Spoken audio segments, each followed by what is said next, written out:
Hello students, welcome to this online course of engineering mechanics. So today we are going to start our new topic, that is friction. Friction also you have already studied in your mechanics, I think 11th, but now we are going to see the friction from the point of view of the engineering, how in the engineering friction is going to come into picture. So before starting, just let us get through the basic definition. So friction is the resistance to motion of one object moving relative to another. Okay, so let us see, this is a surface and this is a body. Some body is there and we are trying to pull it. So some resistance will come from this surface, the contact between the body and the surface. So if you want to pull this bar, you have to overcome this friction force. Okay, so whenever relative motion is there, when two surfaces are trying to move with respect to each other, then only the friction is going to come into picture. If let us say this is a wagon, okay, and it is moving, so where the friction is going to come? Not here, only here, because relative motion is occurring here only. Here, if this box is fixed, it is not moving, then no friction will come into picture. So for friction, the relative motion is important, then only it is there. Now friction is of two types, static friction and dynamic friction. So as the name is stating, in static friction, the friction is, the body is not in motion, but in dynamic friction, the dynamic friction is coming to picture when some motion is there. So static friction, it is the friction experienced by a body when it is at rest. In other words, it is the friction when the body tends to move. So before movement of the body, the whatever friction is occurring, whatever friction is acting on that body, that is termed as static friction. And dynamic friction is the friction experienced by a body when it is in motion. So once let me just tell you with this. So this was the case, okay. So this is the surface, so we are trying to move it. So after some time the box is here, okay, this is A, this is A, the block is A.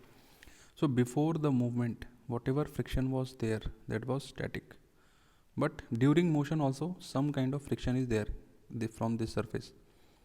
So this is kinematic or dynamic. Okay, so static when the body is before the movement, and when the body is movement, then the friction is dynamic. Dynamic friction is also termed as kinetic friction. Now the dynamic friction is of two types. First is sliding, when the body is sliding, when the body is sliding over the another body, and rolling will be when the body is rolling. So if some kind of this wheel is there, okay, so if it is sliding, means this point of contact is not changing. If this is A, after some times also the point of contact A is there only, not any other point, then it is sliding. But if it is rolling, something like this, so if this is A, this is B, so after some time B will come here and A will be somewhere here, then it is the example of rolling friction. When the body is rolling, then the friction will termed as rolling friction. And if it is translatory motion, or it appears to be sliding over the another body, then it is sliding friction. So let us see some laws of friction. So first let us see laws of static friction. So the force of friction always act in the direction opposite to that in which the body tends to move. This I have already told in the definition only. If the force of friction would have been absent. Okay, so this is as we have discussed, the magnitude of the force of friction is exactly equal to the force which tends to move the body. So from equilibrium you can see, so if this is the body here and this force P is there, so it will be equal to summation Fx is equal to 0. In x direction only P and F are there, so they will be equal. So second statement is it is stating something like this. Now the magnitude of the limiting friction bears a constant ratio to the normal reaction between the two surfaces. So if this also we know, like if this is a body, so the reaction is n. Okay, so F will be how much? Mu times n. That means F by n is mu, and it is constant for the surface, so it will be, the ratio is always going to be constant. Okay, now the fourth point is the force of friction is independent of the area of contact between the two surfaces. It is not depending upon the contact area, it is only depending upon the your surface roughness. The force of friction depends upon the roughness of the surface. So these were some laws of static friction. Now let us see laws of kinetic friction. The force of friction always acts in the direction opposite to that in which the body is moving, same as the static part. The magnitude of kinetic friction bears a constant ratio to the normal reaction between two surfaces, but this ratio is slightly less than that in case of limiting friction. So generally the coefficient of friction for static case, if we are denoting mu k and mu s, so this is for static and this is for kinematic. So generally mu s is greater than mu k. Okay, it is not always, but generally it is true in most of the cases. So these were some laws of friction. Now let us see what is angle of friction. So the angle of friction is the direction of the resultant r measured from the direction of n. So it is given by tan alpha. So in this triangle you can see, here you can see, so force of friction is something, this is force of friction, this was your normal. Okay, so this is your resultant. So the resultant and the normal, the angle between them is the angle of friction. Okay, not this angle. The angle of friction is the angle between resultant and the normal. This you have to be very careful by taking alpha. Okay, when the this friction force reaches its limiting static value F max, the angle alpha reaches a maximum value tan phi s. That is, and this is the very important formula. If in the question phi s is given, then you can calculate mu s. Mu s is coefficient of static friction. Okay, so this is a very important formula which we will be seeing in the coming lectures. Okay, clear? Now what is angle of repose? So what we are doing here, let me just show you. So if a body is placed on an inclined plane, okay, so in this case it is not moving anywhere, it is static. What we have done, this was theta 1. Now we have increased our theta from theta 1 to theta 2. Again this body is not moving, so again we have increased our theta 3. Now what is happening, it is just about to slide. Okay, sliding is going to, if we are going to increase theta 3, then the body will slide. So this theta 3 is the maximum angle with the horizontal, so that the body is going to slide. So in sand, if you have seen, if you you are pouring, this is your surface, if you are pouring sand, okay, the sand, what it will do, after some times you will see that it has acquired a stable condition. So this angle, the angle phi, this you will be learning in the next semester. Phi is the angle of internal friction for the soil particles. So this is the angle of repose. Okay, the maximum angle when the sliding is just about to start. Now let us solve some basic problems, so that you can get the idea of friction. You have already learned this things, but just to make your fundamentals more clear, we are going to solve few problems. So the problem number 1 is, a body of weight 300 Newton is lying on a rough horizontal plane having a coefficient of friction 0.3. So the weight is given, the coefficient of friction is given. Find the magnitude of the force which can move the body while acting at an angle of 25 degree with the horizontal. So we have to calculate this, the value of P. This P we have to calculate. It is acting at an angle of 25 degree from the horizontal. So this is our x-axis, this is our y-axis. What we are going to do, we are going to use the equation of equilibrium. So summation fx, all the forces, the algebraic sum of all the forces along x direction will be 0. So p cos theta minus f, minus means it is towards negative x, so minus f is 0, so f is 0.9063. this is the value of cos 25. So this is our equation first, let us say. Now we have to check for the summation fy, all the forces, the summation of algebraic sum of all the forces along y direction. So normal action is going to come from this surface, so n it is in positive y direction, weight is acting in negative y direction, so minus w plus p sin theta, the sin 25, the sin component of this p will be acting towards normal, that will be added to normal, so it is 0. So from here you are getting n is equal to 300 minus 0.226 p. This is the value of sin 25. But we also know that f is nothing but mu times n. So just put this value. We are having f, we are having n, we are having mu. So only unknown left will be p. So this is 87.1. So this was a very simple problem. Now let us solve a little more complex problem.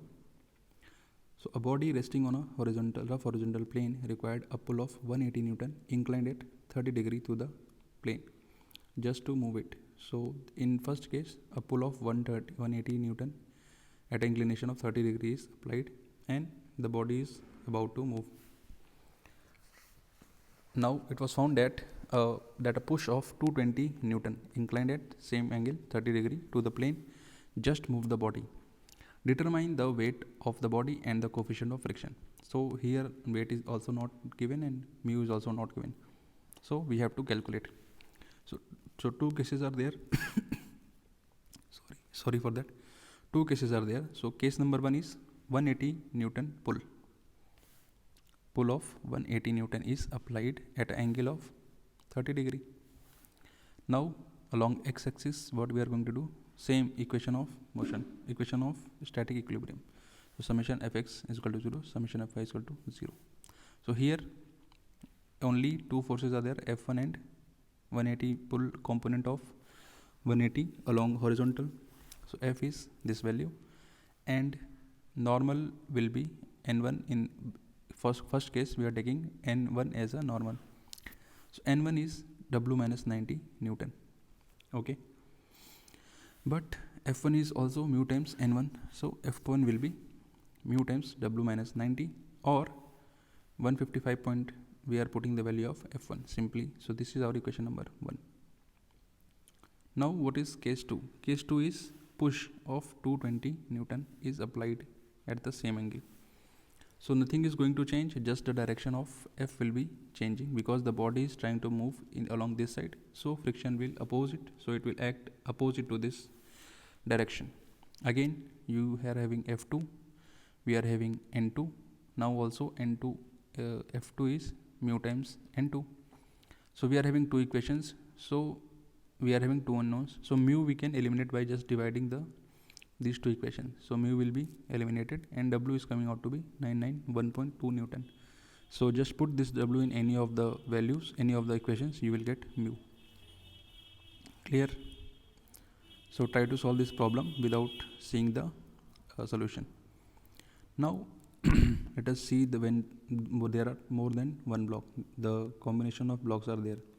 So two blocks A and B of weight 1 kilonewton and 2 kilonewton respectively. So weight of A is 1 kilonewton, weight of B is 2 kilonewton are in equilibrium position as shown.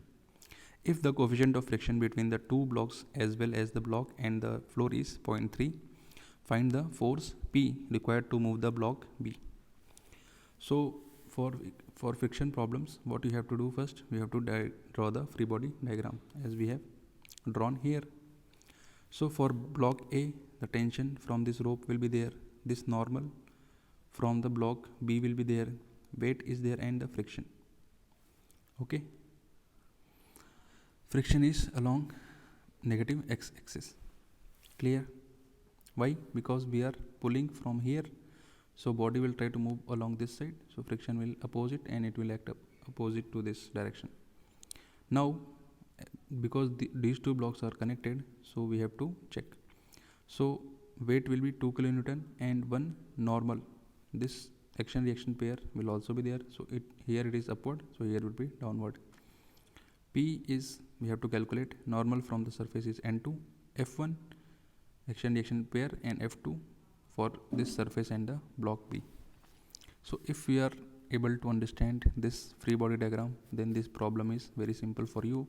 If you are not understanding, try to draw the free body diagram on your own and you will get the clear picture. Now let us consider the first block.